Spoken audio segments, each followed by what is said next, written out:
అగ్రవర్ణాల reservation bill Lok Sabha ముందుకొచ్చింది. 124వ రాజ్యాంగ సవరణ బిల్లును మంత్రి థావర్ చంద్ర గెహ్లాట్ లోక్సభలో ప్రవేశపెట్టారు. దీనిపై కాసేపట్లో చర్చ ప్రారంభం కాబోతోంది. బీజేపీ ఎంపీలకు విప్ కూడా జారీ చేశారు. అర్ధరాత్రి దాకా సభ జరిగినా సరే బిల్లుకు ఆమోద ముద్ర పడిన తర్వాతే లోక్సభ వాయిదా పడేలా చూడాలని కేంద్రం పట్టుదలతో ఉంది.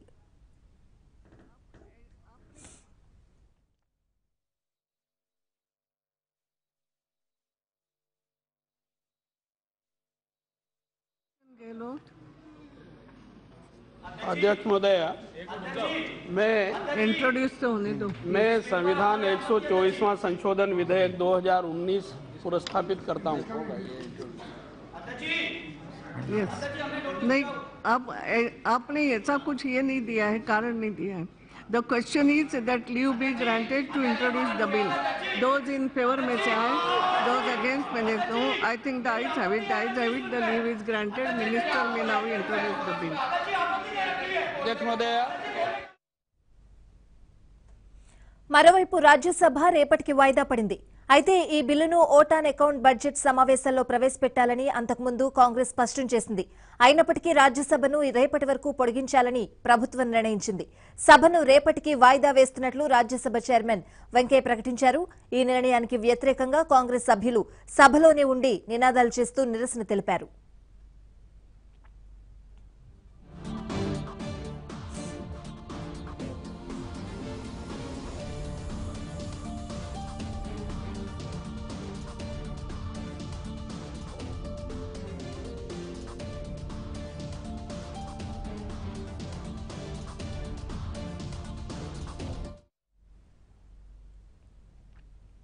ఇక ఈబీసీ బిల్లుపై చర్చలో పాల్గొనేందుకు తమపై విధించిన సస్పెన్షన్ ను ఎత్తివేయాలని స్పీకర్ సుమిత్రా మహాజన్ కు టీడీపీ ఎంపీ రామ్మోహన్ నాయుడు లేఖ రాశారు.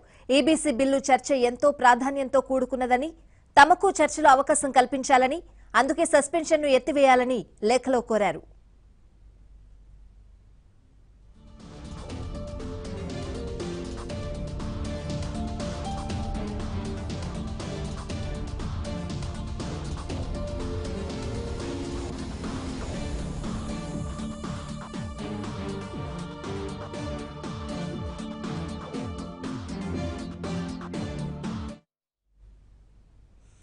అప్డేట్స్ ను మా ఢిల్లీ బ్యూరో చీఫ్ కృష్ణని అడిగి తెలుసుకుందాం.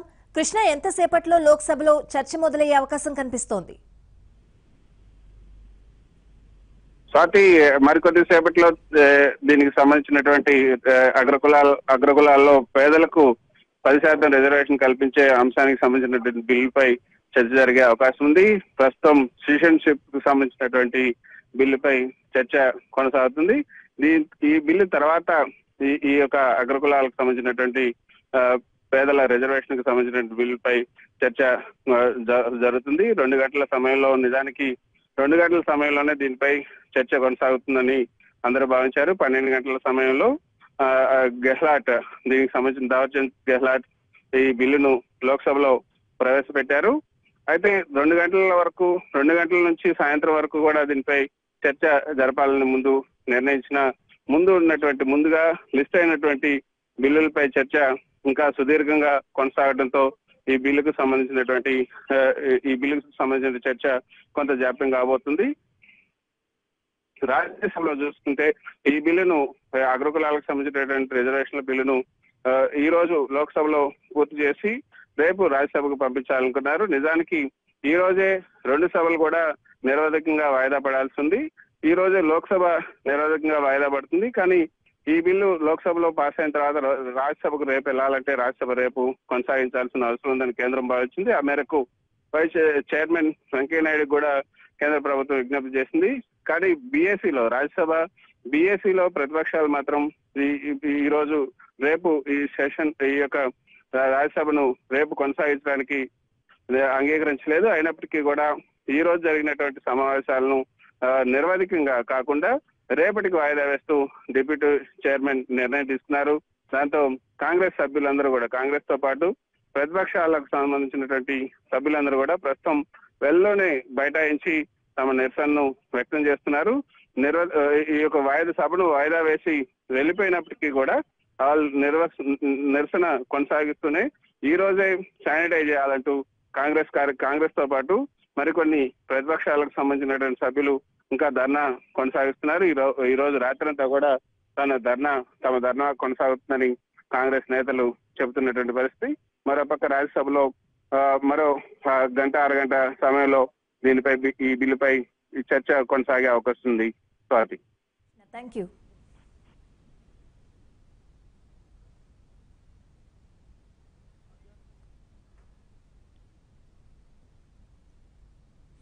మోదీ బ్రహ్మాస్త్రంగా ఎక్కుపెట్టిన అగ్రవర్ణ పేదలకు రిజర్వేషన్ల కోటా వెనుక 4 ప్రధాన కారణాలున్నాయి.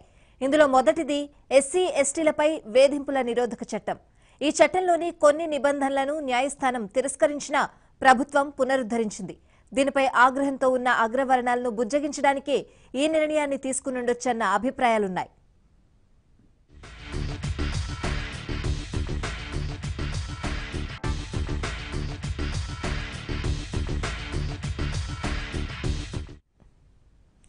ఎస్సీ ఎస్టీలపై వేధింపుల నిరోధక చట్టంలో మార్పులు చేయలేదని బీజేపీ అగ్రవర్ణాల్లో పలువురు ఆగ్రహంతో ఉన్నారు. ఈ ప్రభావం మధ్యప్రదేశ్, రాజస్థాన్, ఛత్తీస్గఢ్ ఎన్నికల్లో కనిపించింది. చాలా మంది బీజేపీకి ఓటు వేయకుండా నోటా మీటర్ను నొక్కారని భావిస్తున్నారు. మధ్యప్రదేశ్లో నోటాకు 1.4% ఓట్లొచ్చాయి. ఇక్కడ కాంగ్రెస్, బీజేపీ మధ్య ఉన్న ఓట్ల తేడా కేవలం 0.1%గా నమోదైంది. 22 స్థానాల్లో వచ్చిన మెజారిటీలు నోటాకొచ్చిన ఓట్ల కన్నా తక్కువగా ఉన్నాయి. ఛత్తీస్గఢ్లో నోటాకొచ్చిన ఓట్లు 2.1%. ఇవి కూడా అగ్రవర్ణాల వారివేనన్న అభిప్రాయాలున్నాయి.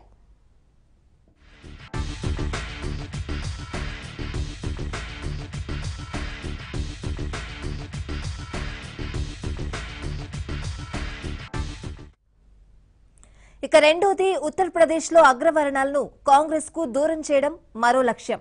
గతంలో ఎస్పీ, బీఎస్పీ, కాంగ్రెస్ కూటమిగా ఏర్పడినప్పుడు అగ్రవర్ణాలు బీజేపీకి మద్దతిచ్చాయి. ఇప్పుడు ఎస్పీ, బీఎస్పీ కూటమిగా ఏర్పడి కాంగ్రెస్ విడిగా పోటీ చేసే పరిస్థితి ఖాయంగా కనిపిస్తోంది. దీంతో అగ్రవర్ణాలు కాంగ్రెస్ వైపు మళ్లే అవకాశం ఉంది. అందుకే వారిని తమ వైపుకు తిప్పుకునేందుకు ఈబీసీ కోటాను బీజేపీ బయటకు తీసింది.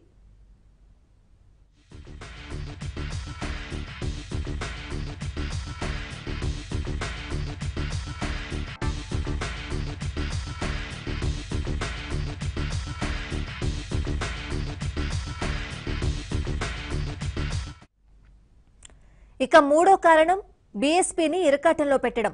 గతంలో ఉత్తరప్రదేశ్ ముఖ్యమంత్రిగా మాయావతి ఉన్నప్పుడు అగ్రవర్ణాల పేదలకు రిజర్వేషన్లు కల్పించాలని డిమాండ్ చేసేవారు. ఎస్సీల రిజర్వేషన్లకు ఎలాంటి ఇబ్బందులు లేకపోవడంతో ఈ అంశాన్ని ప్రస్తావించేవారు. ఇప్పుడు కేంద్ర నిర్ణయాన్ని కాదనడానికి మాయావతికి కారణమే కనిపించని పరిస్థితి. దళిత వర్గానికి చెందిన రిపబ్లికన్ పార్టీ అధినేత, కేంద్ర మంత్రి రామ్దాస్ అథవాలే కూడా మరాఠీలకు 16% రిజర్వేషన్లకు మద్దతు పలికారు.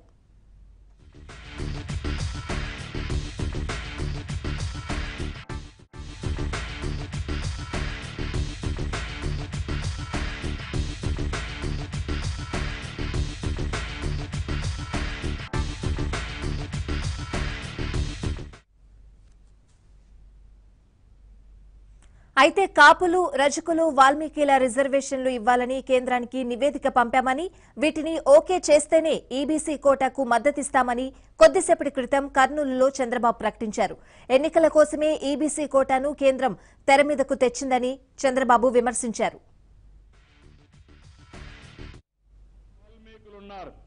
అనేక సమస్యలున్నాయి.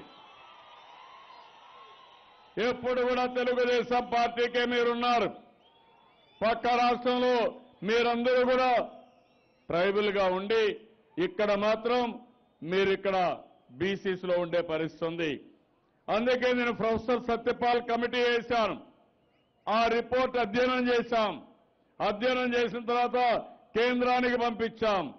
వాల్మీకుల్ని ఎస్టీలో చేర్చమని చాలా స్పష్టంగా కేంద్రానికి పంపించాం. దీనిపైన అసెంబ్లీలో బిల్లు చేశాం. నేనే మాట్లాడాను, నేనే మూవ్ చేశాను. అయినా కూడా ఇంకా కేంద్ర ప్రభుత్వం దీనిపైన చర్యలు తీసుకోలేదు. నిన్న మీరు చూస్తే ఎన్నికలు వస్తున్నాయి కాబట్టి 10% అగ్రవర్ణాలకు కూడా ఆర్థికంగా వెనుకబడిన వారికి రిజర్వేషన్లు పెడతామన్నారు. అయితే ఈ రాష్ట్రం నుంచి కొన్ని పంపించాం. వాల్మీకి మీ అందరికీ గిరిజనులుగా చేర్చమని పంపించాం. కాపులకి రిజర్వేషన్లు ఇమ్మని పంపించాం. రజకుల్ని ఎస్సీలో చేర్చాలని పంపించాం. ఇవి కూడా చేయాల్సిన అవసరం ఉంది. ఓసీలకు ఇచ్చినప్పుడు వీళ్ళకు కూడా ఇవ్వాలి. దాన్ని సమర్థిస్తూనే మీ పట్ల అభిమానాన్ని వ్యక్తం చేస్తూ గట్టిగా డిమాండ్ చేస్తున్నాను. మీరు కూడా చెప్పాలి, కేంద్రం వెంటనే మన బిల్లు ఏదైతే పంపించామో దీన్ని ఆమోదించి వాల్మీకులకు రిజర్వేషన్లు ఇవ్వాలని గట్టిగా చెప్పట్లు